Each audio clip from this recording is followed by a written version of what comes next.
Pues aquí tiene, está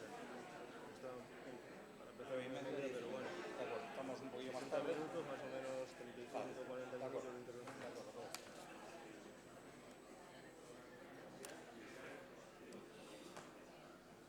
Por cierto, he apagado el teléfono y no sé ni la hora que es.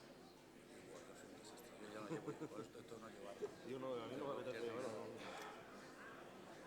Solo yo cuando voy a correr un poco por saber lo que hago.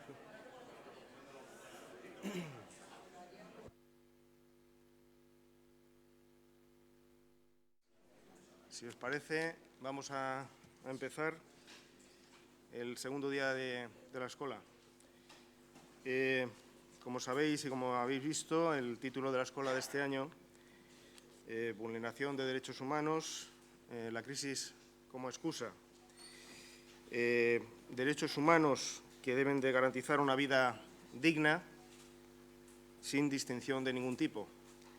Sin embargo, solo aquellos países que suscriben los pactos y sus protocolos están obligados a cumplirlos. Esta es la realidad. Y defensores de los derechos humanos son perseguidos, amenazados y asesinados en muchos países del mundo. Incluso más del 90% de las personas desconocemos nuestros derechos más elementales.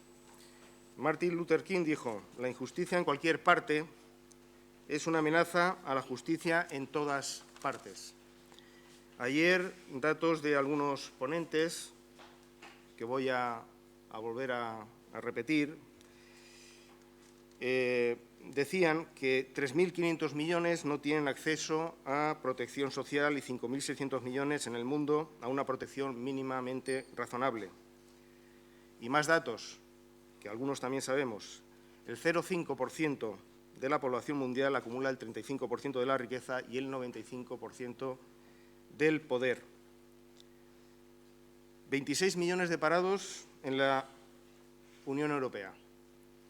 De ellos, 5 millones y medio de jóvenes y 14 millones de ninis. En España, hoy hay una tasa de desempleo cercana al 25% y se dispara al 55% en los jóvenes, como consecuencia de la situación económica, además de un fuerte incremento de la pobreza de los mayores en la Unión Europea. Hoy, en la ponencia Derechos de personas desocupadas y derechos a unas prestaciones dignas. Tenemos con nosotros a Valeriano Gómez. Fue ministro de Trabajo en la 9ª legislatura de la presidencia de José Luis Rodríguez Zapatero. En su carrera política, voy a enumerar: licenciado en Económicas y Empresariales, está especializado en Economía del Trabajo por la Universidad Complutense de Madrid, miembro de la Unión General de Trabajadores y del Partido Socialista Obrero Español. Trabajó como economista en el Gabinete Técnico de la Comisión Ejecutiva Confederal de la UGT. Ha sido asesor ejecutivo en el Ministerio de Trabajo y Seguridad Social desde el 88 al 94 y secretario general de Empleo del 2004 al 2006. Y fue consejero económico del Consejo Económico y Social de España. En la actualidad, y tras abandonar la carrera ministerial, se ha centrado en labores como diputado, desempeñando el cargo de portavoz del Grupo Socialista en la Comisión de Economía del Congreso de los Diputados, cargo que mantiene en la actualidad y a quien le damos la palabra y la bienvenida. Bueno, muchas gracias. Muchas gracias a todos vosotros por asistir esta mañana a este acto. Muchas gracias, por supuesto, a la Unión General por haberme invitado, ¿no?, y por poder dirigirme a vosotros, ¿no? En un momento en el que, en efecto, todo lo que tiene que ver con lo que está sucediendo con los derechos sociales y con su ejercicio efectivo, todo lo que tiene que ver con la situación de nuestro estado de bienestar, de nuestro estado social, no es ya solo una preocupación, digámoslo así, es sobre todo una realidad, una desgraciada realidad en buena parte del continente europeo, no solo en España, ¿no? Un continente, el continente europeo, que después de 4 años y 5 meses prácticamente de aplicación de una política de austeridad, digámoslo así, a ultranza, después podemos definirla, después de esos 4 años, y no llega a otro medio año más, después de mayo del 2010, para ponerle una fecha concreta, después de la crisis griega, y después de aplicación de una política que suponía, en parte, una enmienda a la totalidad de la política practicada durante los 2 años anteriores de crisis, ve asistir nuevamente en el conjunto del continente a una situación paradójica.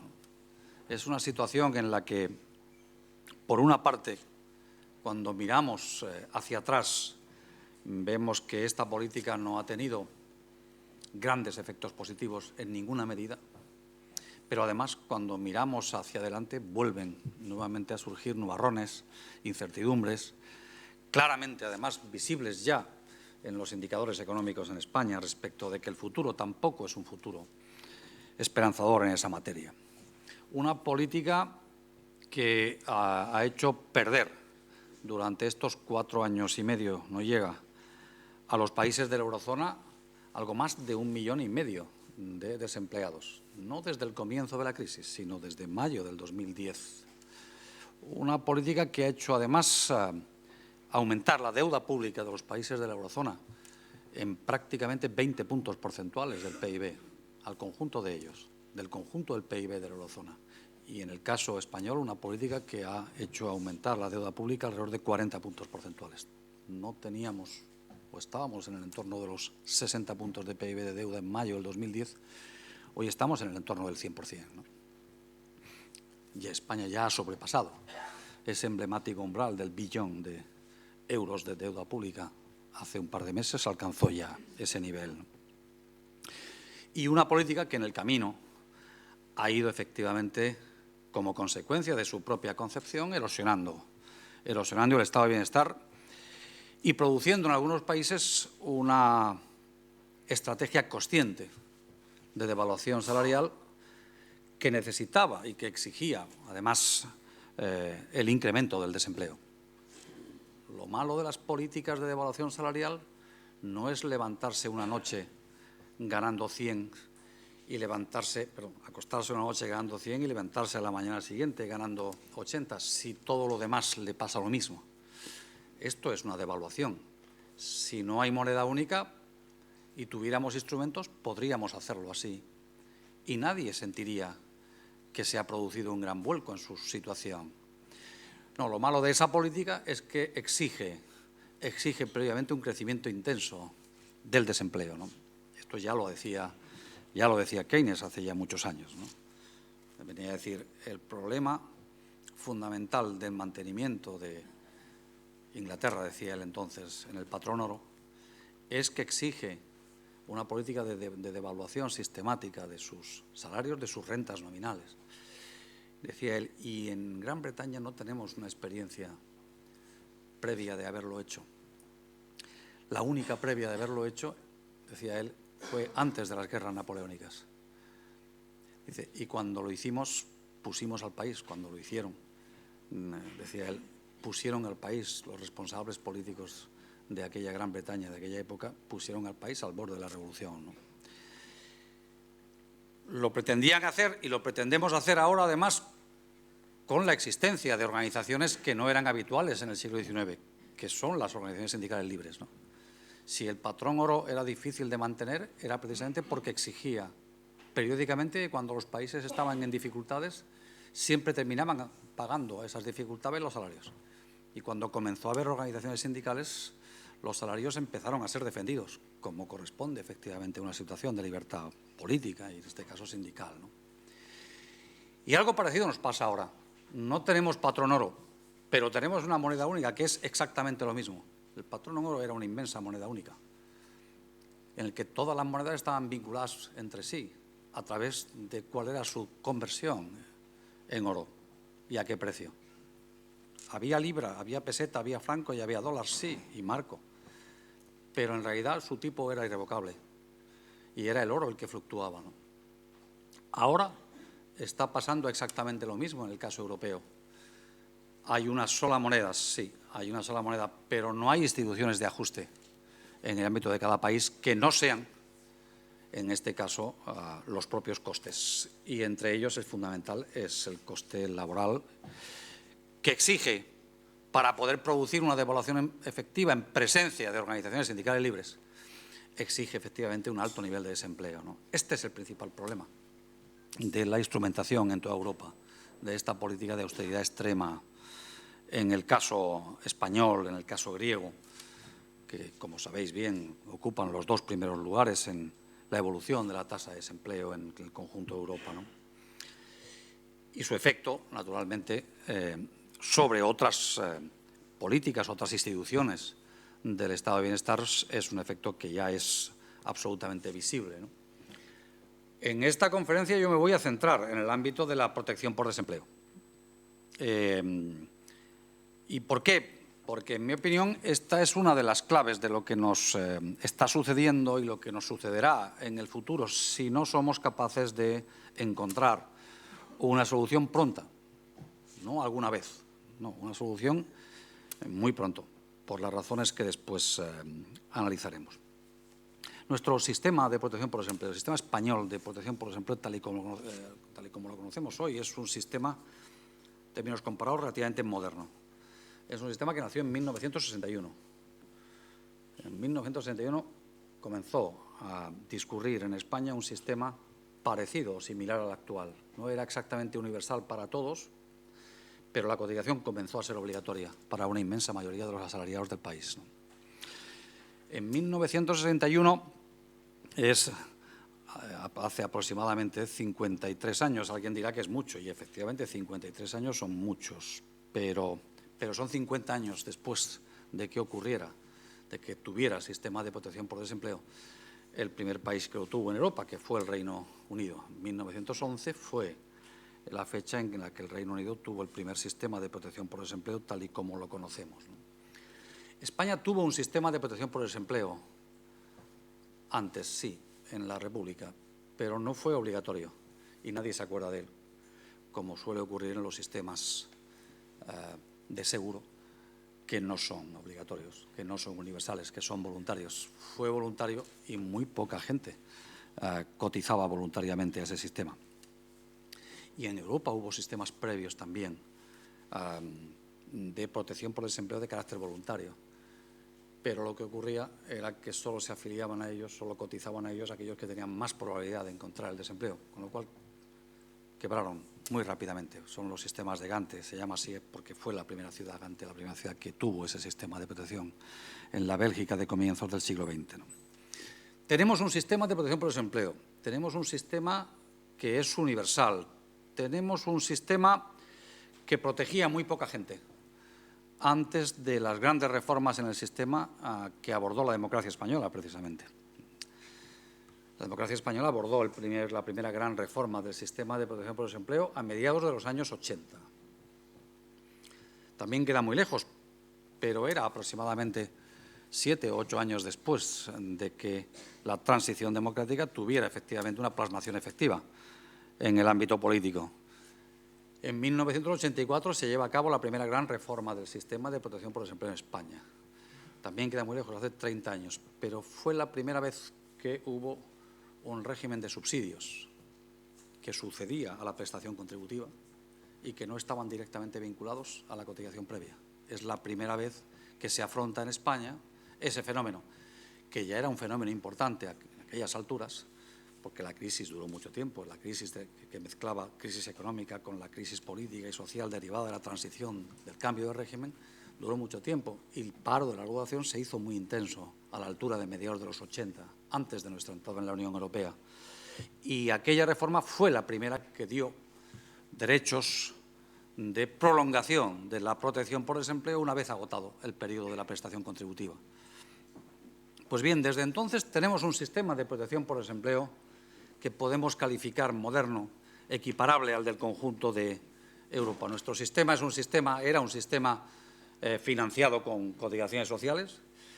Había una aportación del Estado no pequeña, por cierto, no pequeña, destinada precisamente a financiar el subsidio por desempleo. Es decir, lo que le pasaba a los desempleados cuando ya estaban más tiempo de lo que podía financiar los 2 años de prestación contributiva. Y era un sistema que inicialmente daba muy poca cobertura. Recordemos repasemos un poco la historia. 4 años después, en la huelga general del año 1988, de diciembre del 88, una de las reivindicaciones en la plataforma de reclamaciones, de demandas que dio pie y que dio origen a la convocatoria de esa huelga, una de ellas era la obtención en España de un nivel de cobertura al desempleo, se decía, del 48%. 48%, que 48 de cada 100 desempleados tuvieran cobertura al desempleo. Ese era el objetivo de los convocantes de aquella huelga general, lo cual significaba que la tasa de cobertura en 1988 en España no era del 48%, de hecho era del 40%. Lo que se planteaba es una política que mejorara ostensiblemente ese nivel de cobertura. Os he preparado este primer gráfico. Hay algunos que no he podido, por alguna razón no se plasman aquí, para que veamos qué le ha pasado a la cobertura al desempleo. Este es un concepto esencial. ¿Qué le ha pasado a la cobertura del desempleo en este tiempo, en estos 13 últimos años, ¿no? Desde el 2001 al 2014. Le ha pasado exactamente esto. Alcanzó su máximo histórico en enero del año 2010, con el 81 prácticamente por ciento, 80,9%. 80 de cada 100 desempleados tenían cobertura al desempleo. Y el último dato incluido en ese gráfico es de mayo. Lo que dice es que solo 57 lo tenían. O sea que en mayo del año 2014 estamos en un nivel de cobertura aproximadamente similar al que teníamos hace 13 años. Esto es lo que le ha sucedido a nuestro nivel de cobertura. Y lo extraño, como podéis ver, es que esa caída ha sido abrupta, rapidísima, muy rápida. Se ha producido en apenas 3 años y poco, ¿no? En 3 años y poco el nivel de cobertura ha caído prácticamente un 35%, desde el 80 al 57%. Esta es una de las características de la crisis. En la crisis siempre cae si dura mucho. De hecho, la primera parte de la crisis no cayó. Hasta enero del 2010 habían transcurrido aproximadamente, no llega, 2 años de crisis y siguió subiendo la cobertura. Cuando baja y lo hace intensamente en ausencia de políticas que compensen efectivamente esa mayor duración del desempleo. La primera conclusión es lógica. Tenemos un sistema de protección por desempleo que no está configurado para hacer frente a crisis largas. A crisis largas, si denominamos crisis largas, aquellas que tienen una duración superior a los 3 años.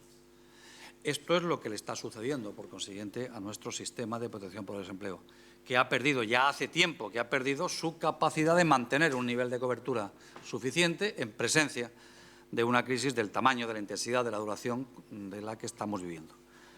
La segunda cuestión a la que me quería referir y tiene como origen la reflexión anterior es ya de más largo plazo.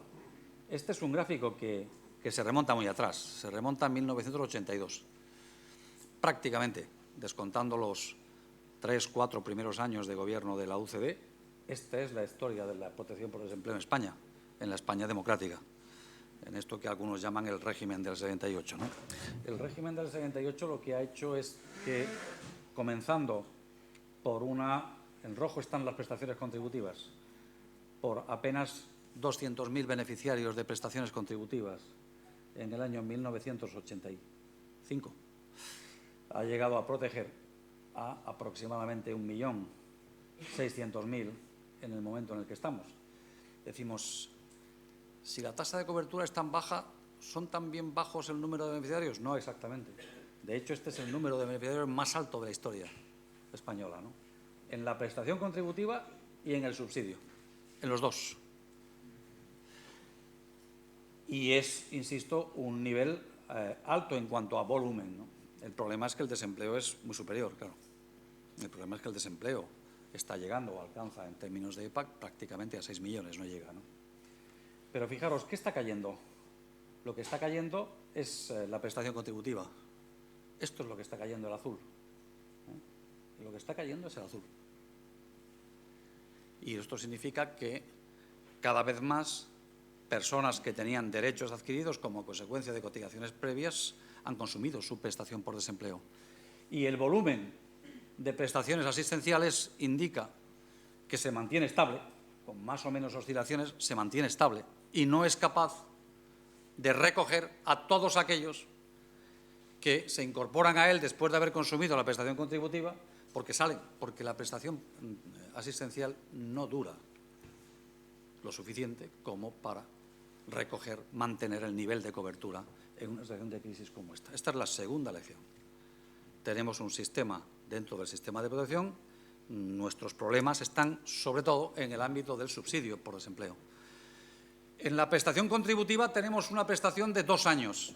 Esta no es una prestación muy distinta, de duración me refiero, muy distinta de la existente en Europa. Incluso encontraremos más bien una moda, pues el fenómeno que más se repite, digamos, en el tiempo y en el espacio es más bien una duración en el entorno de los 12 y los 24 meses. Hay alguna excepción, Bélgica. Bélgica tiene un subsidio, una prestación indefinida. Sí, pero no es el caso. No es el caso más repetido, es la excepción, de hecho, ¿no? Lo normal es encontrar países con duraciones de entre 12 y 24 meses para la prestación contributiva.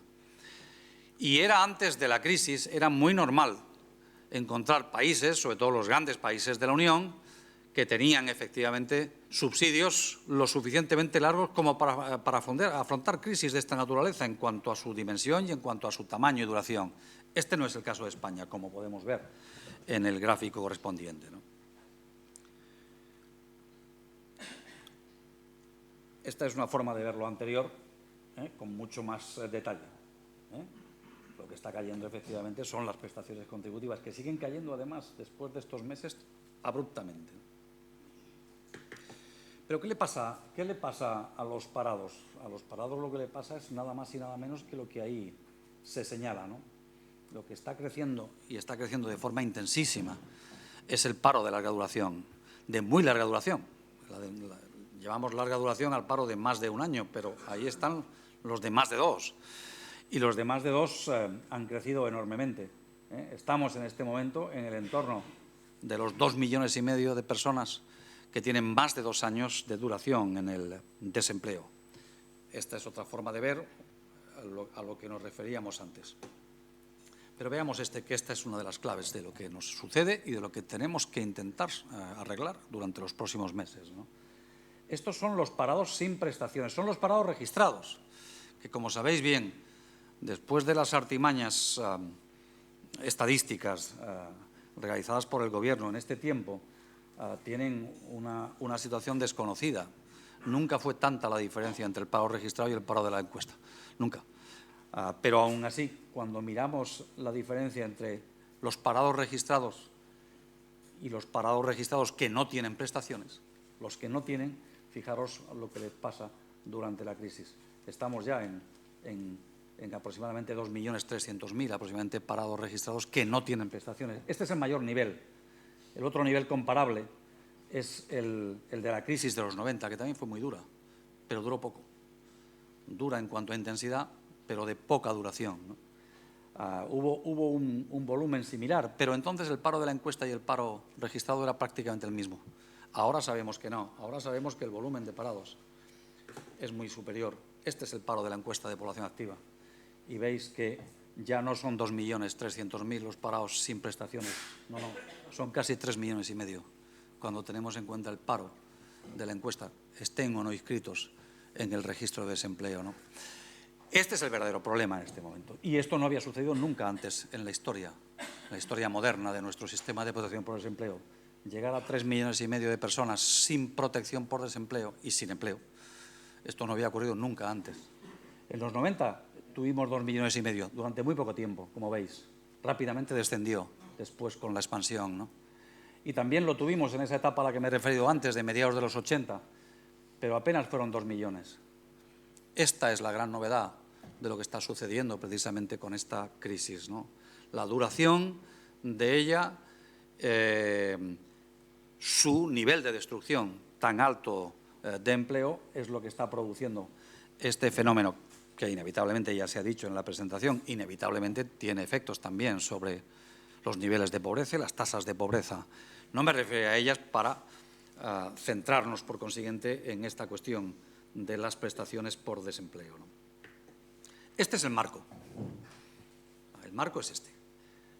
Y ahora lo que deberíamos hacer es repasar si esta es una situación directamente vinculada o exclusivamente vinculada a la crisis, o además también es una situación en la que la política pública ha tenido algún tipo de efecto, ¿no? Y la respuesta es obvia, ¿no? Sí, claro, está directamente vinculado a la crisis, pero no exclusivamente vinculado a la crisis. La política pública ha influido. Y ha influido sobre todo la política pública de estos años. ¿Por qué la política pública de estos 3 últimos años y no la anterior? Porque la anterior no produjo un solo cambio regresivo en el sistema de protección por desempleo durante esa parte de la crisis. No hubo una sola reforma del sistema de protección por desempleo entre 2008 y 2011 y diciembre del 2011 que afectara al sistema de protección por desempleo. Hubo una, sí, pero fue precisamente para ampliar la cobertura. Fue la instrumentación de lo que llamamos entonces el PRODI, el Programa Extraordinario de Ampliación de las Prestaciones del Subsidio por Desempleo para los parados de larga duración con responsabilidades familiares que hubieran consumido, que hubieran agotado también el subsidio por desempleo, no solamente la prestación contributiva. Esto fue lo que mantuvo alto, por cierto, este último programa, la prestación, la tasa de cobertura, incluso a la altura del año 2010, de comienzos del año 2010, ¿no?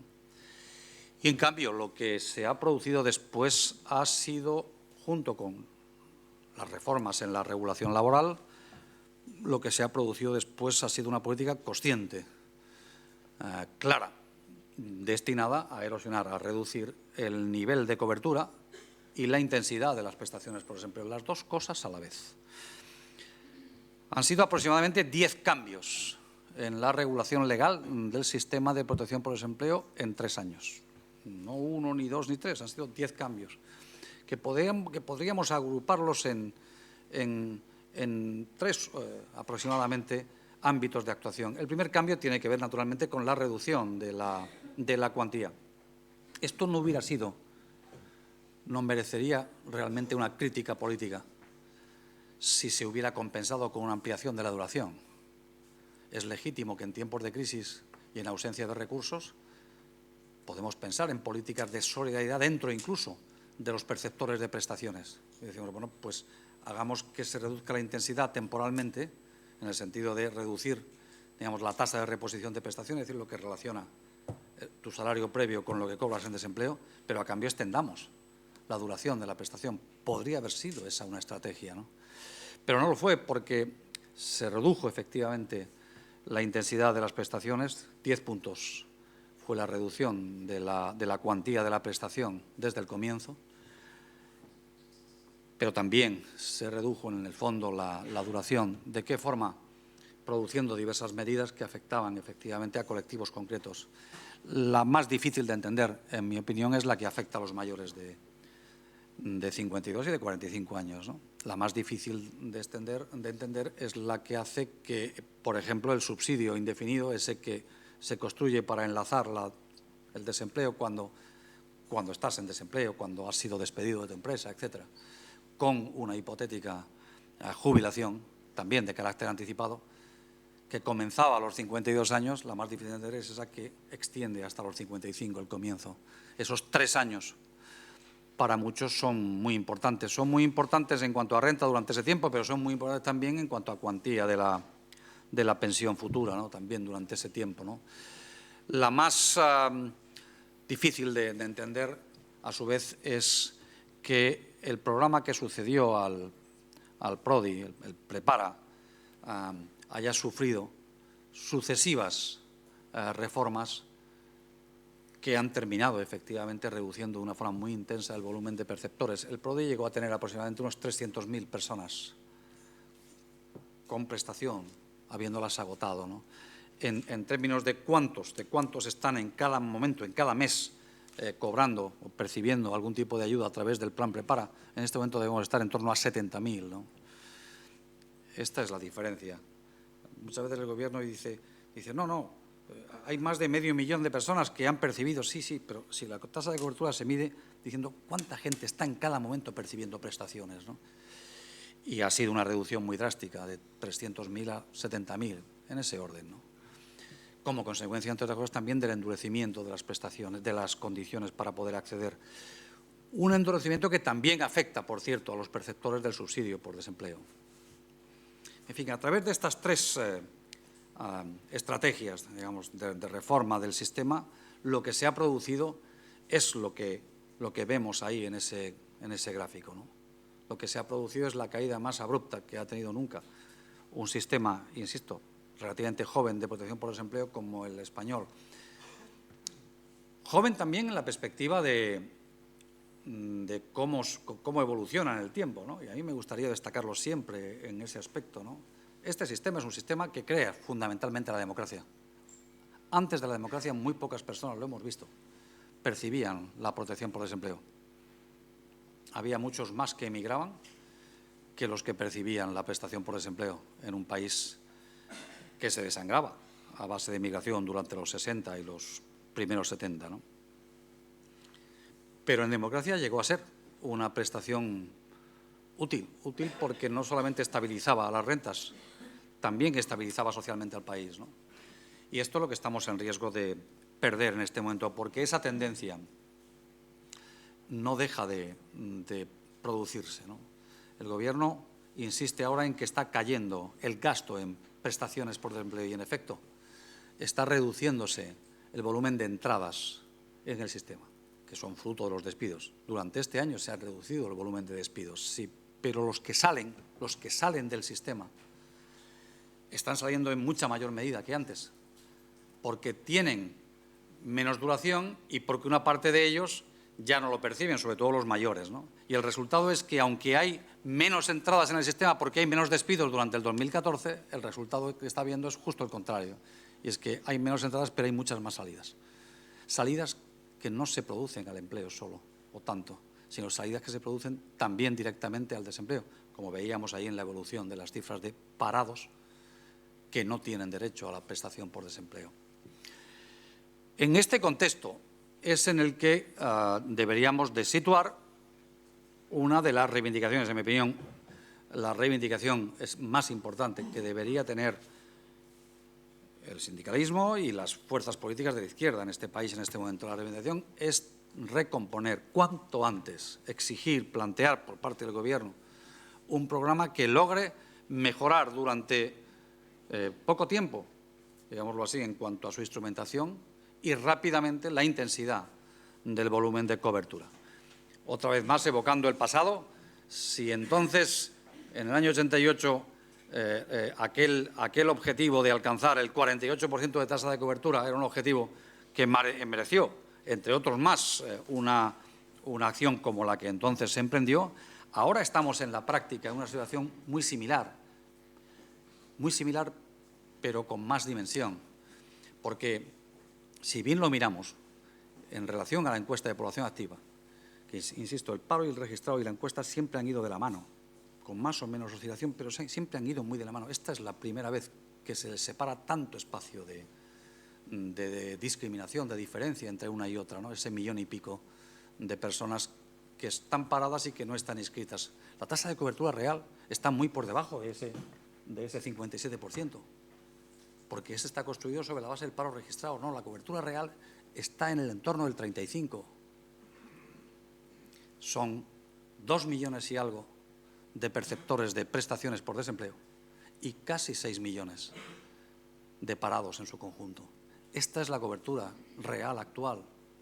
Sí, tenemos 2 millones y pico de perceptores, más que nunca en términos históricos. Sí, pero tenemos casi 6 millones, más que nunca, mucho más que nunca en términos históricos. Y la tasa de cobertura ha caído de forma abrupta. Esto es lo que explica nuestra situación en términos de pobreza también relativa, ¿no? Pues por ahí es, en mi opinión, por donde habría que enfocar el futuro. ¿En qué medida? En mi opinión, la modificación, yo soy de los que piensan que lo que primero tendríamos que plantearnos no es tanto la existencia o no de una renta básica universal para todos con independencia de su situación respecto al mercado de trabajo, ¿no? Lo primero que tendríamos que plantearnos es qué les pasa a los que están y tienen un historial laboral y han trabajado y han cotizado y han aportado al sistema y han consumido ya sus prestaciones como consecuencia de que se mantienen en desempleo. Entonces, lo primero que hay que plantearse es recuperar, a través del propio sistema de protección por desempleo, de su diseño, de su regulación, unas tasas de cobertura suficientes, que ya sí están muy alejadas de las que tienen en buena parte de los países europeos, Grecia excluida, ¿no? Porque ese 80% que teníamos en el año 2010 estaba ya en la franja alta del nivel de cobertura en plena crisis, ¿no? Y ahora ese 57 formal y 35 o 36 real, si lo comparamos con el paro de la encuesta, esa está ya sí en la franja baja y muy baja del conjunto de los países, no de la eurozona, de los países del conjunto, de los 28 que componen la Unión, ¿no? Así que lo primero que deberíamos hacernos, reflexionar en el mundo sindical, en el mundo progresista, en la izquierda en su conjunto, es de qué forma la protección por desempleo vuelve a ser un instrumento que estabilice económica y socialmente la situación de los desempleados, ¿no? Y, en mi opinión, la única forma de hacerlo, o la forma habitual de hacerlo, es extendiendo la duración del subsidio. Esta es la situación. No hay que inventar grandes cosas. Si el paro dura, y el paro de larga duración dura más de lo habitual, y el número de parados de larga duración es más de lo habitual, más que nunca en nuestra historia, lo lógico es responder a él con el instrumento para el que fue diseñado, que es el subsidio. El subsidio fue diseñado para eso, para atender a aquellos que tienen más duración, más permanencia en el desempleo. Y es el subsidio el que debemos de extender. Un subsidio para todos aquellos que han trabajado anteriormente y que han consumido ya su prestación. Un subsidio sin condiciones en cuanto a la situación familiar. Es decir, volviendo a la situación previa, lo he señalado en detalle, computando las rentas del desempleado, no el conjunto de la unidad familiar, computándolas como siempre se hizo en este país, ¿no? Y de esa forma extender temporalmente, pero sucesivamente, 6 meses y 6 meses y 6 meses, mientras que dure ese nivel de parados de larga duración y esa tasa de cobertura. Este es el espíritu del PRODI, que después se convirtió en Prepara, pensando que la crisis comenzaba a detenerse. Esto lo pensábamos a la altura de mediados del 2011, pero no fue así. Volvió a haber crisis. En España volvió a haber una doble recesión después, como consecuencia de las propias políticas de austeridad, entre otras cosas, ¿no? Bueno, en eso estamos ahora.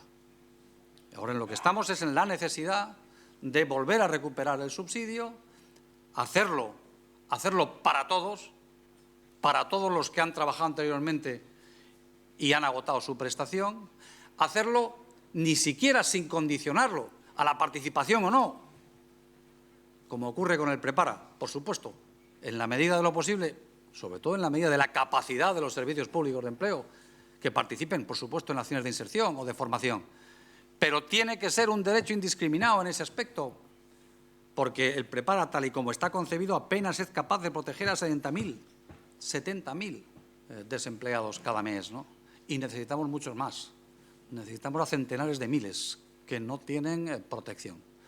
Muchos de ellos seguramente pasto también de la economía sumergida, ¿no? En segundo lugar, necesitamos también pensar en cómo se financia en el futuro ese sistema. En mi opinión, después de mucho tiempo de decirlo, este es un sistema que necesita un cambio importante en su financiación. Pero el cambio importante en su financiación no es el que nos sugieren algunas de las ideas que destila el Gobierno o la propia Comisión de Expertos para la Reforma Fiscal que hemos conocido hace algunos meses. El sistema es un sistema que en este momento solo es capaz de financiar con cotizaciones la mitad del gasto. España está gastando 30.000 millones de euros en proteger a sus desempleados, 3 puntos de su PIB, pero la mitad lo está poniendo el Estado. La mitad. O sea que cotizando, según el trabajo sea indefinido o temporal, en torno al 6% y en torno al 7,5%, 8%, 9% en algún caso de cotización de trabajo temporal. Cotizando eso, el sistema hoy en plena crisis no es capaz de recaudar más allá de los 16, 17.000 millones de euros, pero gastamos casi el doble. O sea que necesitamos también un sistema que se reforme también en su financiación. Pero reformar en su financiación implica, efectivamente, cambiar hacia un sistema más próximo al de seguro de verdad, ¿no? En España, cambiar un sistema más próximo al de seguro implicaría elevar sustancialmente la cotización del trabajo temporal. ¿Por qué? Pues porque si pudiéramos distinguir, y con eso termino ya, yo no sé cómo andamos de tiempo, Mateo, si pudiéramos distinguir entre lo que cotizan las empresas que contratan trabajadores temporales y lo que consumen de protección por desempleo, por una parte, y por otra, distinguir cuánto cotizan las empresas que contratan trabajadores indefinidos y cuánto consumen del sistema de protección por desempleo, llegaríamos a una conclusión tremenda, ¿no? El tipo de equilibrio, es decir, si tuviéramos dos sistemas de protección por desempleo separados, uno para el trabajo temporal y otro para el indefinido, el tipo de equilibrio, es decir, el tipo que equilibraría gastos e ingresos en el sistema de protección por desempleo del trabajo indefinido, sería de en torno al 4,5% en este momento. 4,5% sería la cotización. ¿Cuánto sería la cotización del sistema si solo protegiera el trabajo temporal con cotizaciones específicas para ello, ¿no? En ese caso, la cotización estaría en el entorno del 17% cada mes y en proporción al salario correspondiente, ¿no? O sea que las empresas que contratan trabajo temporal están obteniendo una subvención implícita del conjunto, ¿no? Que no es pequeña, porque la diferencia entre el tipo de cotización resultante es entre el 4, 4,5 y el 16, 16,5. Son 12 puntos respecto al salario. Es bastante más que lo que se gastan las empresas en despedir a los trabajadores. Las empresas se gastan cada año en despedir a los trabajadores un punto y algo de PIB, ¿no? Esto es mucho más esta diferencia, mucho más esta diferencia. O sea, que nos cuesta más, les cuesta más a las empresas, digámoslo así, que usan más intensivamente el trabajo indefinido, mantener la periferia de trabajo temporal que gira alrededor de ese núcleo estable, etcétera, más productivo, que lo que les cuesta despedir o no despedir a los desempleados, a los trabajadores empleados en cada momento, ¿no? O sea que entre las reformas, en mi opinión, que tenemos que por fin valorar en el futuro es tratar de traducir mejor cuál es el verdadero coste del sistema de protección por desempleo sobre cada uno de los tipos de empresa y de contrato que se realiza, ¿no? No hace falta llegar a ese extremo, pero no es suficiente con la diferenciación actual entre cuánto cotizan, que cotizan un poco menos los trabajadores temporales, las empresas que lo contratan, y cuánto cotizan, al revés, un poco menos los trabajadores indefinidos y cuánto cotizan los trabajadores temporales. Esto no es ninguna excentricidad.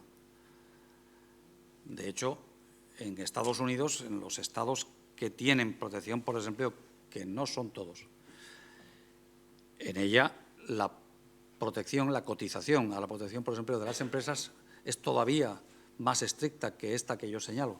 Las empresas cotizan al desempleo en función del uso que hacen sus trabajadores del sistema.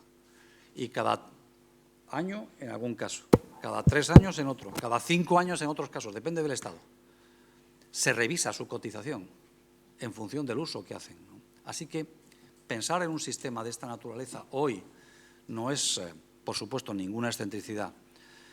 Y en tercer lugar, y con esto termino para quizá dar paso a un coloquio posterior, la tercera cuestión es pensar en de qué forma, además de financiar, yo creo que más equitativamente el sistema de protección por desempleo, además de extender claramente el subsidio, ¿no? ¿De qué forma nos planteamos que en el sistema de protección por desempleo, pues efectivamente siga habiendo incentivos dentro del conjunto de la política de empleo para que la política activa tenga también su papel? Este es una vieja discusión en la España de las autonomías, ¿no? Es una vieja discusión porque siempre se suele decir que nuestro modelo es un modelo mal diseñado, se dice, ¿no? Bueno, mal diseño sería, ustedes han dejado en manos del Estado, digamos de la Administración central, han dejado en manos de ella la política de protección por desempleo, esto que otros llaman la política pasiva, ¿verdad? Aunque a mí no me gusta señalarlo así y nunca la llamo así, porque porque la política de protección no es que sea una política pasiva, es tan activa como las demás. Es la política que se destina a asegurar que la gente puede vivir a fin de mes, porque eso es pasivo. Y hay otras que son activas porque se dedican a dar formación, a mejorar la inserción, etcétera. No, las dos tienen un papel, y un papel exactamente igual de importante. Si se me apura, es mucho más importante la pasiva en ese caso, naturalmente, ¿no? Pero, efectivamente, en el diseño tenemos una política de protección que lleva a la Administración Central, que gestiona la Administración Central, y unas políticas activas que gestionan las comunidades autónomas. Lo que tenemos que hacer es encontrar un nexo de unión entre ellas suficientemente más intenso que el actual. Algunos dicen, bueno, que gestionen también la protección las comunidades autónomas. Bueno, el problema es que la cotización es única para todos. Ahí no se generarán nuevos estímulos, en ningún sentido. Las comunidades autónomas tendrán que reconocer un derecho en los términos que figuren en la ley. Las comunidades no recaudan la cotización, como es lógico, lo recauda el sistema de seguridad social. Así que yo no veo exactamente una solución, más allá de la propia gestión, no veo una solución por ahí. En cambio, lo que sí que veo cada vez en mayor medida es que es necesario, sobre todo con cargo a las políticas de protección, es necesario financiar mucho mejor todo lo que tiene que ver con el proceso de transición desde el empleo al desempleo y el retorno al empleo. Esto que llamamos la recolocación.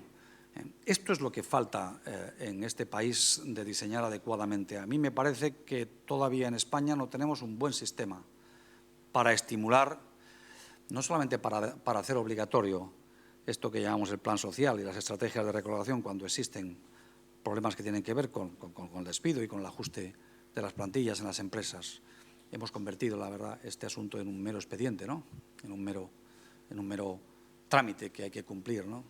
Uno ve planes sociales con cantidades destinadas a recolocación de 200 o de 300 euros, pero ¿alguien cree que con 200 o 300 euros se puede recolocar a una nueva persona en otra empresa? ¿Alguien cree de verdad en que esto es así? ¿O estamos más o menos en presencia pura y exclusivamente de una forma de cumplir un trámite, porque la ley lo obliga, ¿no? Algo así como, en muchas ocasiones, los propios planes de prevención de las empresas, ¿no? Que, salvo excepciones, siguen siendo, sobre todo, esencialmente, un mero trámite, ¿no? Que hay que cumplir porque lo dice la norma, ¿no? No, lo que hace falta es también tener una política ahí sí, verdaderamente activa, que no tiene en este momento España y que sí que tienen otros países. Sí que tienen países, no solamente los nórdicos o los centroeuropeos, ¿no? Países como Francia, tienen diseños mucho más adecuados en ese aspecto, costosos, por supuesto, como todos, costosos en un aspecto, pero ahorradores en otro, ¿no? Facilitadores del tránsito desde el empleo al desempleo y de este nuevamente al empleo en ese aspecto, ¿no? Así que son tres asuntos sobre los que, en mi opinión, debemos centrar un poco el debate en el futuro. No solamente el debate, yo creo que el debate a estas alturas está muy claro en ese aspecto en este país. Me consta que también en este momento las organizaciones sindicales y el Gobierno están también discutiendo estas cosas, ¿no? Pero sería muy importante que estas conversaciones terminaran pronto con éxito, ¿no? Porque esa tendencia en la tasa de cobertura no mejorará durante mucho tiempo, porque el propio diseño lo va a impedir, mientras que tengamos ese volumen de salidas del sistema, de gente que consume su prestación, aunque las entradas sean menos, la tasa de cobertura seguirá bajando durante mucho tiempo. Y entonces puede hacerse realidad aquello que temía Keynes, ¿no? Que continuar durante mucho más tiempo con esta política en el ámbito laboral, produciendo paro masivo que no se detiene en el tiempo y que se mantiene, y encima reduciendo niveles de protección por desempleo para los desempleados, salarios también para los ocupados, por supuesto. Esta es una política que, mantenida en el tiempo, es un cóctel explosivo. Ya lo estamos viendo en buena parte de Europa. Muchas gracias por vuestra atención.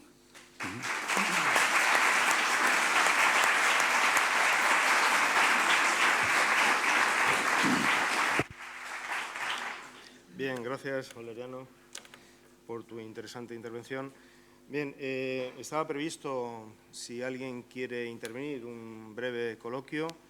También, bueno, teniendo en cuenta que hemos empezado un poco más tarde de lo previsto y había prevista también una pausa de café a las 10:30, pero creo que todos, por lo que he visto, habéis hecho la pausa anteriormente.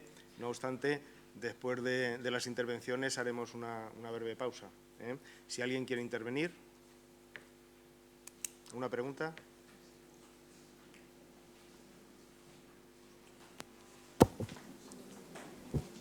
Y yo tengo alguna también. Carlos. Buen día, buenos días. Soy Vicente Frías, técnico del Comité Económico y Social.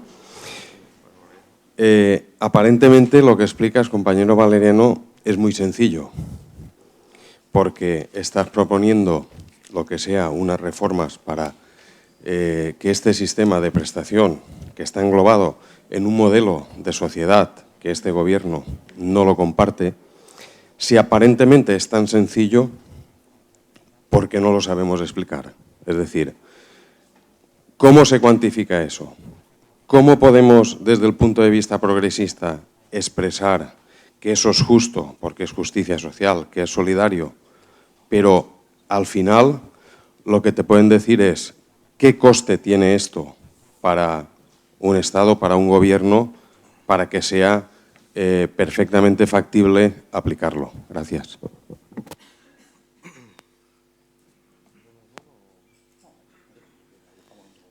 Carlos.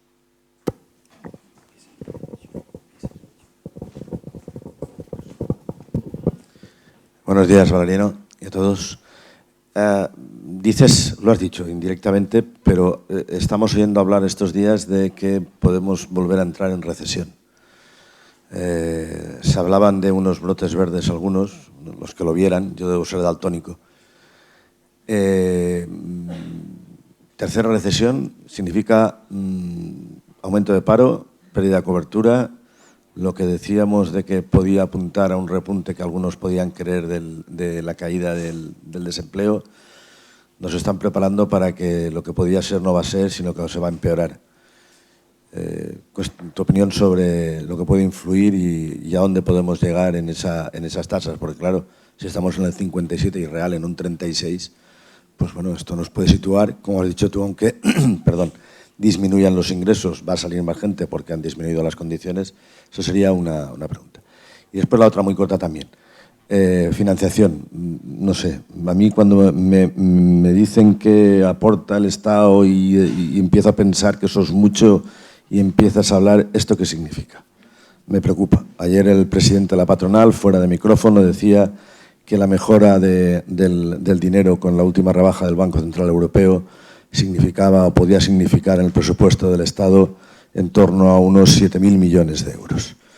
Es decir, yo creo que hay margen dentro de los presupuestos del Estado para que esa carga de mejora de las condiciones no solamente sea asumible los 2.500 millones que comentaba ayer Cándido, que podía suponer la petición que hemos hecho ya sindicalmente a las 500.000 familias que no reciben ninguna aportación, ningún miembro y que están en paro.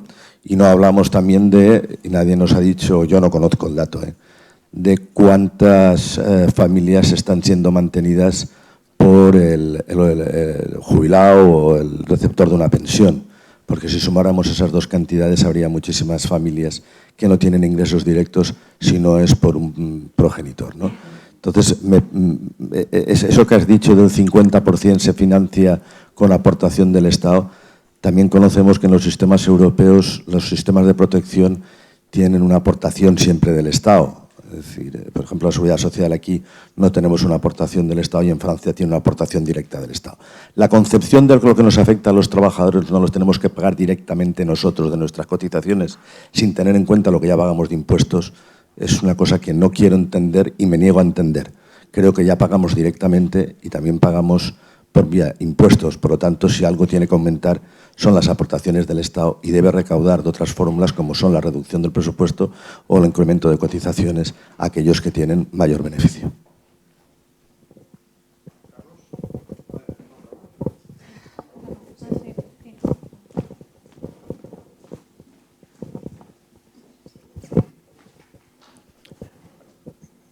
Bueno, has comentado algunos temas de carácter técnico, pero con números.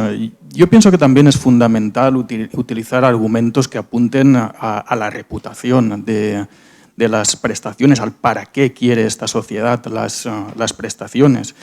Porque si no, yo creo que se corre el peligro de que las patrañas que ha utilizado la derecha para desacreditar el sistema de protección calen en la gente. De hecho, han calado las patrañas fundamentales de que hay un fraude masivo que hay que cortar, y la segunda patraña es que desincentiva la entrada en el mercado laboral. Yo creo que esas son patrañas que hay que cortar de raíz. Yo creo que son fundamentales.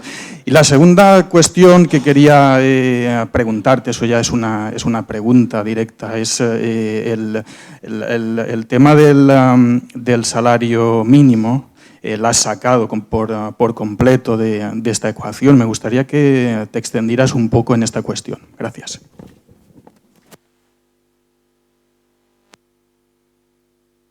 Yo creo que podemos agruparlas así. Yo creo que está bien, además, porque todas ellas, claro, terminan estando conectadas, ¿no? Bueno, en el orden en el que se han formulado, cuánto cuesta todo esto, etcétera, ¿no? Claro, no sabía que había hecho mención Cándido ayer a estos números, pero son muy sencillos. Claro, 500.000 personas a 5.000 euros al año, pues da eso. Da 2.500 millones, no es tanto, ¿no? Oiga, entonces, ¿por qué no? Pues esta es la pregunta, ¿y por qué no? Son 2.500 millones exactamente, ¿no? 2.500 millones es algo menos de la 10ª parte de lo que hoy cuesta el sistema. No estamos hablando de duplicar el sistema, no sé, en fin. No, estamos hablando de pasar de 30.000, que no van a ser 30.000 este año, por cierto, lo que se gaste van a ser un poco menos, ¿no? Va a estar más cerca de 27, 26 y algo. Y decir, hagamos que 500.000 personas puedan efectivamente percibir prestaciones que de otra forma no lo harían, ¿no? Y esto sabemos cuánto cuesta 2.500 millones, ¿no? Siempre los ministerios de Economía dicen lo contrario que los ministerios de Trabajo, ¿no? Habitualmente. De vez en cuando, en algunos gobiernos dicen lo mismo, ¿no? Pero esto es habitual, ¿no? Y desde luego yo creo que esto es perfectamente financiable, ¿no? A ver, ¿financiable cómo? Y entraríamos en esa segunda parte en la intervención, en la pregunta que ha hecho Carlos, me parece que era quien lo hacía, ¿no? Es decir, de hecho lo que yo he dicho es precisamente eso, ¿no? Es decir, en los 80 lo que había era mucha aportación del Estado. La aportación del Estado era prácticamente igual en cuanto a porcentaje. La mitad de lo que se gastaba en el desempleo era aportado por el Estado, ¿no? Sin contar, por cierto, lo que costó la reconversión, que costó mucho y también era aportado por el Estado y estaba dentro de la misma partida, la partida de aportación del Estado, ¿no? A mejora el desempleo para los afectados en los procesos de reconversión. Pero sin contar esto, era la mitad. Más o menos como ahora, ¿no? Lo que ocurre es que vivimos una situación excepcional, ¿no? La situación excepcional es que durante mucho tiempo, antes de la crisis, las cotizaciones no solamente no necesitaban de aportación del Estado porque eran suficientes, sino que sobraba. Por una parte, empezaron a financiarlo todo, incluso todo lo que financiaba antes el Estado, hasta la cotización de los desempleados durante la permanencia en el subsidio, hasta el subsidio mismo. Eso es lo que pagaba el Estado con anterioridad. Eso llegó a pagarse también con las cotizaciones y sobraba. Lo que entonces dijimos es, merece la pena guardarlo, no gastarlo, porque alguna vez hará falta. Esto es lo que llamamos la política de estabilización, ¿no? Cíclica. Decir, oye, cuando las cosas van bien, a guardar para cuando vayan mal no tener que reducir las prestaciones o subir las cotizaciones, ¿no? Lo que yo digo es, en este momento ya, la aportación del Estado ya es la mitad, ¿no?, del gasto. La respuesta, en mi opinión, si no fuera porque todavía estamos instalados en la crisis, por más que algunos se empeñen a decir, no, ya estamos saliendo, ya hemos salido, dicen algunos incluso y tal. No, la respuesta no puede ser un aumento, no debe ser hoy un aumento de cotización. Pero lo que sí digo es que en algún momento, y no debe ser demasiado tarde, hagamos una cotización que discrimine mejor, porque se está produciendo en mucha mayor medida que lo que pueda significar el diferente coste de despido, que es la reflexión que he hecho. Se está produciendo una subvención de unas empresas respecto de otras. Las que usan más trabajo temporal pagan menos por ese trabajador. No solamente pagan menos despido, que pagan menos despido. No, es que también pagan menos protección por desempleo. Cuando lo usan intensamente, 2/3 partes del sistema se gasta en proteger, naturalmente, a los que más lo usan, que son los trabajadores temporales, porque son los que están entrando y saliendo del sistema, ¿no? O sea, 2/3 partes del sistema se usan para proteger a un volumen de trabajadores que es 1/3, porque 2/3 son indefinidos y 1/3 son temporales. Pero, en cambio, la relación se hace inversa en el desempleo. 2/3 partes del gasto lo hacen los trabajadores temporales.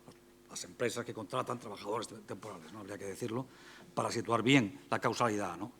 Entonces, lo que digo es, no digo que se aumente el nivel de las cotizaciones para reducir la aportación del Estado. Este no sería el momento para poder hacerlo. Lo que digo es que se discrimine en algún momento mejor.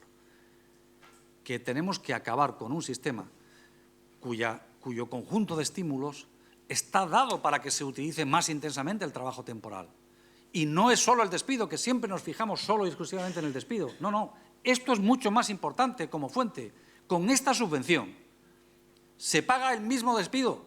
El mismo se podría pagar con esta subvención, bastante más. Es mucho más importante la subvención que se tiene para pagar el desempleo que el beneficio que se obtiene pagando más por parte de las empresas, pagando menos en este caso despido. Esto es lo que digo. Que el problema es casi más importante en cuanto a discriminación. Aportación del Estado, por supuesto. Y se ha hecho una mención a Francia, y me parece muy procedente además hacerla, ¿no? Y es que, efectivamente, en la seguridad social francesa, en este caso para las pensiones, pero es importante saberlo, ¿no? Es decir, claro, la contribución social generalizada en este momento viene a significar aproximadamente 6-7 puntos del tipo de cotización general, por lo que sería nuestro tipo de cotización por contingencias comunes. Ese 20 y tantos %, 23 y pico exactamente a cargo de los empresarios, ¿no? No, son 6 o 7 puntos más lo que implica la contribución social generalizada. Y no es para financiar el desempleo, es encima para financiar también las pensiones en este caso, ¿no? O sea que las dos cosas, ¿no? Un tipo de cotización también, por cierto, que en el caso del desempleo es también más alto que el español.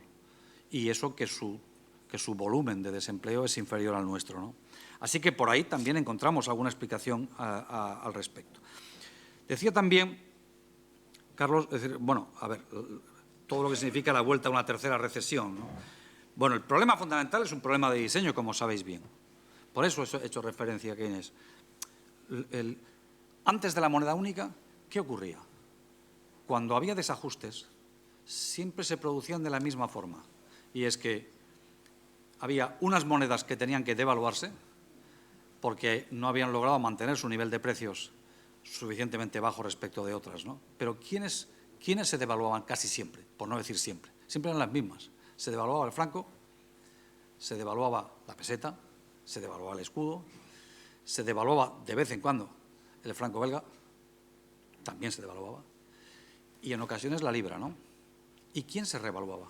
Se revaluaba el marco, también se devaluaba la lira, por cierto. Pero ¿se revaluaba quién? El marco y el florín holandés y la corona danesa. Esas eran las monedas que se revaluaban, ¿no? Cuando yo estudiaba bachillerato y mirábamos el diccionario, decía marco, dice, moneda alemana equivalente a 40 pesetas, ¿no? Nosotros entramos en el sistema monetario europeo, no en la moneda única, en el mecanismo de bandas de fluctuación de las monedas, a 82 pesetas el euro, ¿no? Y hoy un euro equivale exactamente, casi exactamente a 2 antiguos marcos, ¿no? O sea que en el periodo que media entre cuando uno hacía el bachillerato, que era de 68, 69, 70 y pues no sé, 30, 35 años después, la peseta vale la mitad de lo que vale el marco. ¿Por qué? Porque nuestros precios han subido en mayor proporción, en esa misma proporción respecto al marco, ¿no? Pues lo que decimos ahora es exactamente lo mismo. Lo que decimos ahora es, oiga, en presencia de moneda única no nos pide usted que tengamos que ser los demás los que de un día para otro y a base de desempleo y de reducción de la cobertura y de reducción del Estado social, no nos diga usted que nosotros tenemos que devaluar el conjunto de nuestras rentas. Si fuera el conjunto todavía, ese ejemplo que ponía, una noche te acuestas con un salario y con unas rentas y todos los demás al día siguiente se levantan de la misma forma. Si fuera así, pero es que no está siendo así, es que la devaluación está yendo fundamentalmente a base de reducción salarial, que son los únicos que lo están haciendo en este momento.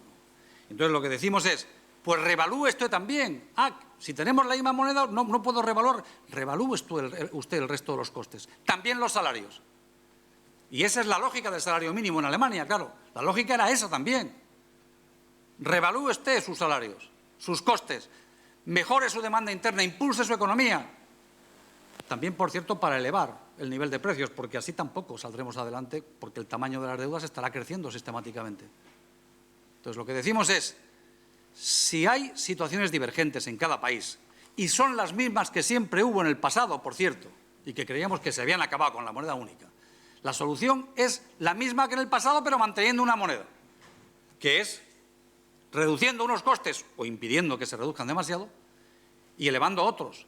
La condición para no tener que ser sometidos a tanta devaluación salarial como la que se nos está exigiendo es que haya otros que revalúen.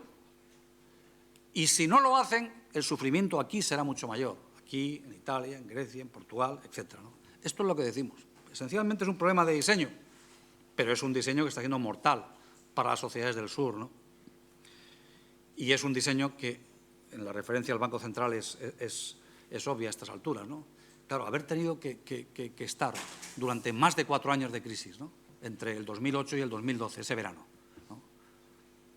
Con un Banco Central a media jornada prácticamente, porque era un Banco Central a media jornada, porque no defendía a los soberanos, no defendía la deuda pública de los países afectados por especulación. Porque la especulación era salvaje precisamente porque todo el mundo sabía que el Banco Central no intervendría, que esta era la clave. Cualquier pequeño banco central, decíamos cuando entramos en el euro, dice, no os preocupéis. Dice, este euro, entre otras cosas, va a evitar la especulación salvaje contra el euro. Dice, porque habrá un banco central que ahuyentará la especulación, ¿no? No solamente no la ha ahuyentado, no, la ha traído. Porque no intervenía, porque no compraba deuda, que es lo que siempre se hace cuando estás sometido a un episodio de especulación. Cuando la especulación es salvaje contra tu moneda, lo que se hace es vender activos públicos, deuda pública española en este caso, con la peseta. ¿Qué hacía el Banco Central? Gastarse lo que tenía y lo que no tenía, comprando deuda pública, la española, ¿no? Un alto cargo de la Seguridad Social actual, subsecretario de Estado cuando era diputado, me preguntó a mí, siendo ministro, que por qué invertíamos el Fondo de Reserva de la Seguridad Social en deuda pública española, ¿no?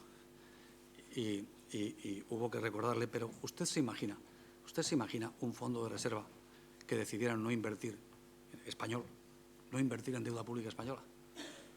Es que la deuda pública española tiene muchos riesgos. Pues imagínese usted los riesgos que tendría si el fondo de reserva, ni siquiera el fondo de reserva español, invirtiera sus activos en deuda pública española, ¿no? Bueno, pues esto es lo que nos ha fallado en este tiempo también de diseño. Un Banco Central a media jornada, que no defendía el soberano, la deuda pública de cada país. Y fijaros bien, no ha habido una intervención decisiva, si solamente ha sido la advertencia lo que ha bastado, en parte, ¿no? Ahora se dice, sí, pero con eso no será suficiente porque los países tienen que seguir haciendo reformas. Sí, pero ¿qué reformas? Ya sabemos que lo que había era un fallo de diseño. Ha bastado el compromiso de decir, voy a actuar de verdad, que significa que voy a defender hasta el final el soberano afectado. Y tengo todo el dinero del mundo, el que quiera crear, porque además no tengo inflación. O sea, que puedo crear toda la moneda que quiera contra la especulación. Ha bastado con decirlo para que desaparezca. No ha habido que comprar un solo bono público en este tiempo, más allá de los griegos y tal. Ni uno. Y el engaño estuvo ahí precisamente, en mi opinión. Lo digo con sinceridad. El engaño estuvo en mayo del 2010 en pensar que Italia y España, Francia también estaba entonces en dificultades, pero no tantas como ahora, que Italia y España eran rescatables y que podrían ser rescatadas alguna vez. Pues no, si España e Italia, ni individualmente ni a la vez, no son rescatables. En la forma en que se rescatan los países no son rescatables, porque el tamaño de sus deudas excede con mucho lo que pueda algún día hacer disponer el Fondo Monetario Internacional para rescatar un país, no ya los dos, a Italia y España. El Fondo Monetario Internacional no tiene disponibles 2 billones de euros, que es el tamaño de sus deudas públicas, o 350.000 o 400.000, que es lo que cada año refinancia España. No los tiene. Y el engaño estuvo ahí. El engaño, en mi opinión, estuvo ahí porque cuando de verdad estuvieron al borde del rescate, que fue un año después, en el verano del 2012, después de la crisis de Bankia y de la quiebra de Bankia, entonces no hubo rescate. Pero no hubo rescate porque por fin llegó lo que todo el mundo estaba esperando que llegara, que es ese compromiso firme del Banco Central diciendo voy a defender las deudas públicas de cada país afectado y voy a estar aquí comprando hasta donde sea necesario. Esto fue lo que dijo, al fin y al cabo, Draghi en aquella conocida intervención, ¿no? Estos problemas siguen vigentes, por más que ahora el Banco Central haya entendido, y todo el mundo haya entendido, que no es posible subsistir de otra forma, ¿no?, sino con un Banco Central activo, mucho más activo. Pero siguen estando ahí presentes, ¿no? Lo fundamental, sigue estando presente el hecho de que hay países, muy especialmente Alemania, pero no solo Alemania, que no toman el relevo en esta situación y que vuelven, como consecuencia de la crisis de las emergentes, a volver a la recesión. Ya no hay mercado, no hay gran mercado mercado adicional para las exportaciones de los países que tienen balanzas de pagos positivas. Alemania tiene tanto superávit comercial en términos de PIB, como China, incluso más. Incluso más. O sea, el superávit comercial alemán es en este momento del 7% de su PIB, ¿no? Y el de China no llega al 6% en este momento. Así que en tamaño, nosotros aquí tenemos nuestra China, que se llama Alemania, en el doble sentido de la palabra, ¿no? Y esa China no puede seguir pensando en que puede vivir a base de políticas de empobrecer al vecino, que es lo que está practicando desde las famosas reformas Hartz, ¿no?, del año 2000, ¿no? Así que ahora lo que corresponde, en mi opinión, es que todos seamos conscientes de que este diseño no sirve, que no es lo mismo equivocarse hace 4 años y pico que equivocarse 4 años y pico después, que es lo que está sucediendo en Francia, en mi opinión, en este momento, ¿no? Y que al cabo de este tiempo seguir insistiendo en que esta es la política correcta que rinde resultados me parece el peor error que podamos cometer después de haber vivido los resultados de esa misma política desde hace 4 años para acá, ¿no? Y respecto a lo que planteaba Raúl, y ya terminaré, de para qué, por supuesto, él mismo ha respondido, ¿no? Claro, las prestaciones por desempleo existen no solo como consecuencia de que los países y las democracias europeas, fundamentalmente europeas, no solo, pero fundamentalmente europeas, se hayan dado cuenta de que es necesario, en fin, ser solidario con aquellos que menos tienen y que pierden su empleo, ¿no? Existen también porque sabemos que son más eficientes, que las economías que tienen sistemas de protección por desempleo son más eficientes, terminan siendo más eficientes, entre otras cosas porque ayudan a elegir mejor el nuevo empleo, por parte de los desempleados. ¿Por qué? Pues porque se casa mejor tu cualificación si tienes tiempo de esperar para un empleo que se corresponda más con tus cualidades y con tus necesidades, que si tienes mañana que elegir cualquier empleo, cualquiera, mañana mismo. No dentro de un año ni dentro de 2, mañana mismo, ¿no? Entonces, esa es la parte, digamos, eficiente de los sistemas, ¿no? Y la patraña es pensar que efectivamente pues el fraude y tal termina acabando. No, si lo tenemos ahí. Pero oiga, es que ese descenso en la tasa de cobertura o es que este incremento en el que veíamos en los que no tienen desempleo, es que ese es como consecuencia, a ver si soy capaz, ya no lo soy. Es que ese incremento de la gente que no tiene desempleo, eso se ha producido porque aumenta el fraude. O sea, esos parados sin prestaciones es porque aumenta el fraude. Ese volumen de perceptores de prestaciones ahí arriba, eso es porque aumenta el fraude. O sea, el fraude en el desempleo ha aumentado de 800.000 a 1.800.000 en estos años, o será por la ausencia de empleo lo que ha hecho aumentar ese volumen de perceptores de prestaciones. Siempre hay fraude en cualquier sistema de seguro, lo sabemos. Lo sabemos, claro que sí, los seguros tienen fraude. De vez en cuando engañamos al seguro cuando tenemos un golpecito, ¿no? Sí, lo sabemos.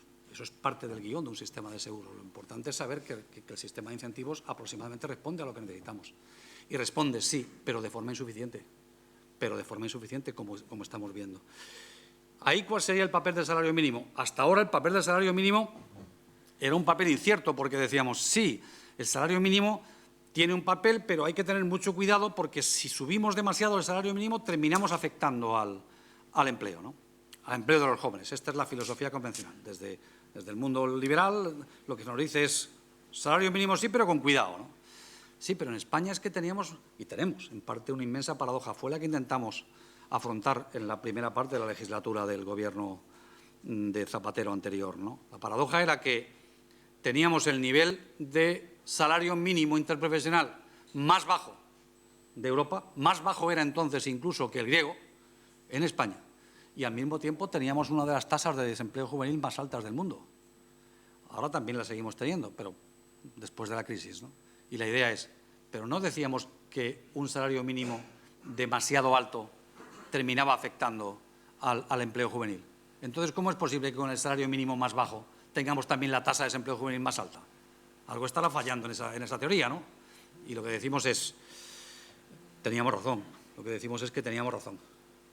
Lo que decimos es, miren, hoy ya hasta el Fondo Monetario, hasta la propia OCDE, lo que está diciendo es, ojo, mejoren los salarios mínimos, mejórenlos, porque todo el mundo a la vez empeorando, vale esta reflexión también para los salarios, por cierto, ¿no? Si todo el mundo a la vez tratamos de lograr más competitividad con menos salario, estamos todo el mundo igual y todo el mundo peor, claro. Todo el mundo igual y nadie ha ganado competitividad, pero peor, pero los salarios están bajando. Y en esa depresión secular vivimos, ¿no? En el salario mínimo, en mi opinión, hay que acabar con esta política de congelación. Es una política de congelación, son 3 veces. Los últimos 3 años se han revisado 3 veces, 2 veces para congelarlo, 1 vez para subirlo un 0,6%, ¿no? Hay que acabar con esta política de congelación, que no conduce a ningún sitio, pero donde de verdad hay que mejorar salarios, insisto, tanto o más que en España, es precisamente en Alemania, ¿no? Porque en Alemania tenemos el fenómeno al que hemos hecho referencia, pero tenemos otro que conviene que lo recordemos. Allí tampoco atan los perros con longaniza, ¿no? Se dice en mi tierra, ¿no? Allí tenemos 7,5 millones de personas que están viviendo con un salario inferior a los 800 euros, ¿eh? No hay salario mínimo. Antes teníamos la protección, o tenían la protección del convenio. Después de la incorporación de Alemania del Este y del deterioro de las relaciones laborales también en Alemania, el nivel de protección del convenio ha bajado sustancialmente. Y el salario mínimo de convenio ya no empieza a servir. Esa es la recomendación de los sabios. Hay salario mínimo en Alemania no solamente porque haya un gobierno de coalición en el que el SPD haya puesto como condición de su participación la existencia del salario mínimo. No, no. Hay salario mínimo también porque un comité de sabios que analizó la experiencia de los minijobs en Alemania insistió en que era muy importante para acabar con esa segmentación tremenda que estaba sufriendo y que sigue sufriendo el mercado de trabajo alemán, que era muy importante tener un salario mínimo, para implantarlo también en el ámbito de los minijobs, entre otras cosas, porque era a base de la inexistencia, de la incapacidad, de la ausencia de poder de la negociación colectiva como se había permitido la implantación de ese tipo de relaciones laborales, ¿no? O sea que sí, y en mi opinión lo que deberíamos plantearnos, es verdad que la crisis nunca es el mejor momento para poder hacerlo, pero sigo insistiendo en un argumento. En España el salario mínimo de ahora ya ha acabado con su vinculación a las prestaciones sociales. Para eso creamos el IPREM. Si tenemos dificultades financieras en los sistemas de bienestar social, bueno, pues el IPREM tratemos de sujetarlo un poco, si no podemos gastar tanto en las prestaciones que están vinculadas al IPREM. Pero el salario mínimo no está vinculado ya no es el elemento de vinculación de esas políticas. O sea que el salario mínimo debe ir y cumplir su papel estrictamente salarial, ¿no? Esto es lo que creo que corresponde en este momento. No estoy diciendo que volvamos hoy, en plena crisis, a esa etapa de mejora ostensible del salario mínimo como fue la del 2004 al 2008, pero que acabemos con una política de congelación que no tiene ningún sentido, además, en este momento. Creo que es legítimo planteárselo y no estamos diciendo, como siempre, ninguna excentricidad porque lo insistamos en ello y porque volvamos a insistir en ello, como se está viendo en este momento, ¿no? Bien, no sé si después de Sí, por el tiempo, estamos fuera de tiempo. Yo había dos peticiones de palabra, pero si después de la extensa explicación alguien quiere el compañero con brevedad, porque si no nos vamos. Dinos tu nombre. Sí. Soy Ernesto, de la sección sindical de UGT de Istobal. Hablando un poco de Europa, porque a partir del 2010 parece que por una estrategia de ajustes nos repercute mucho a los países del sur. Y mi pregunta, porque la contestación parece ser que es una falta de diseño, si el diseño hubiera sido, por ejemplo, alargar lo que es el tiempo, porque se ha ido muy deprisa en estos ajustes, porque igual sí que habría que pensar que los países del sur sí que tenían que hacer un ajuste presupuestario, un equilibrio de cuentas, no sé si estamos de acuerdo, pero lo que sí que pienso yo que se ha hecho muy poco espacio de tiempo y si no sé si el diseño que hablaba el señor era de alargar el tiempo para buscar ese equilibrio. Bueno, vamos a ver.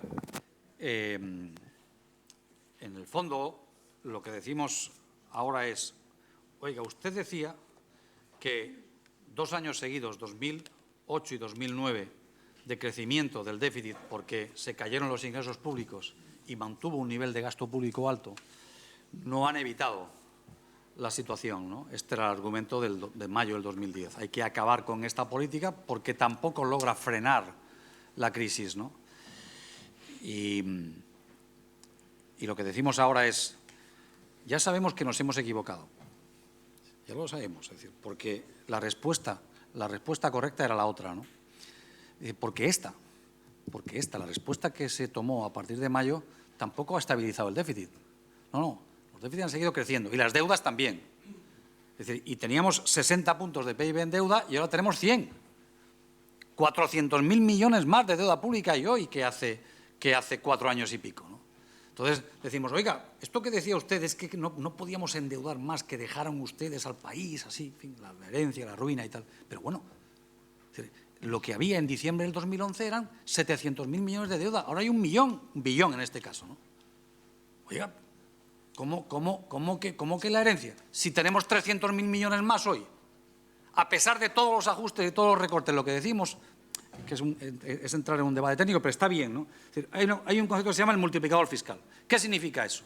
Oiga, hay países que si usted les rebaja el gasto público, por un ejemplo, si usted rebaja el gasto público un punto, lo que ocurre es que el crecimiento se detiene o se reduce mucho más de un punto.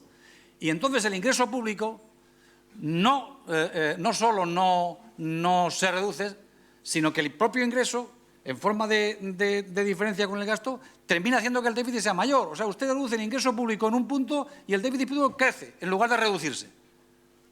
Oiga, ¿qué está pasando ahí? Pues lo que está pasando es lo que dice el Fondo Monetario, que tengamos cuidado. Al cabo del tiempo lo dice cuando lo ha comprobado, claro. Que tengamos cuidado porque el multiplicador fiscal lo que hace es que políticas con demasiada austeridad reducen el crecimiento y al reducir el crecimiento reducen el ingreso y al reducir el ingreso aumentan el déficit público. No estamos mucho más allá. Dice, 11 puntos era el déficit público en el año 2009, el peor de la crisis. 11 puntos. Hemos tenido años, 2012 y 2013, con 10 puntos y con 10 puntos y algo de déficit público. Contando las ayudas a la banca, naturalmente, no las vamos a contar.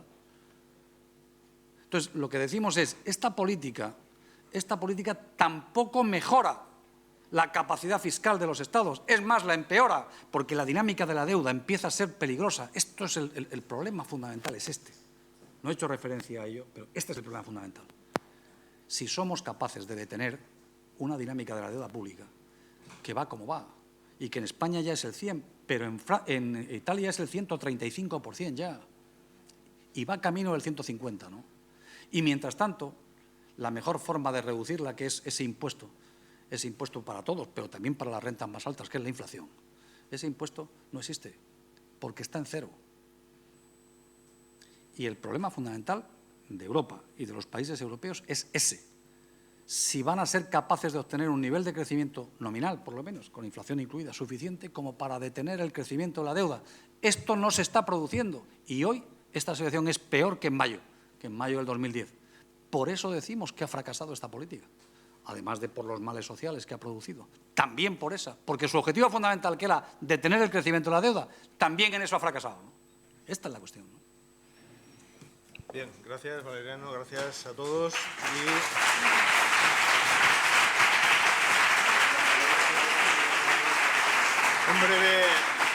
Un breve descanso y en 5 minutos estamos aquí, ¿vale?